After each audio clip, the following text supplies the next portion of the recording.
શરદ પૂનમે દૂધ પૌવા કેમ ખવાય છે? શું આ દિવસે ખરેખર અમૃત વર્ષા થાય છે? તો શરદ પૂનમની રાત્રે ચાંદની રોશની નીચે દૂધ પૌવા કે ખીર રાખીને ખાવાના ધાર્મિક કારણો તો છે જ, પણ તેની સાથે વૈજ્ઞાનિક કારણ પણ છે. ધાર્મિક માન્યતાઓ અનુસાર આ રાત્રે ચંદ્ર તેની 16 કળાએ ખીલી અમૃત વર્ષા કરે છે. ખીર કે દૂધ પૌવાને ચંદ્રની રોશનીમાં રાખવાથી તેમાં આ અમૃત મળી જાય છે, જે સ્વાસ્થ્ય માટે લાભકારક ગણાય છે.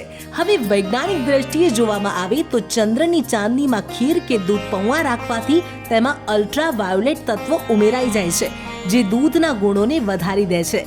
શરદ ઋતુમાં દિવસ અને રાતના તાપમાનમાં વધારે અંતર હોય છે. ખીર એ હળવો અને પૌષ્ટિક આહાર છે, જે શરીરને ઠંડક અને ઉર્જા આપે છે. આયુર્વેદિક દ્રષ્ટિએ તેનાથી પિત્ત દોષ ઓછો થાય છે. તો આ શરદ પૂર્ણિમા પર દૂધ પૌવા ખાવાનું ચૂકતા નહીં.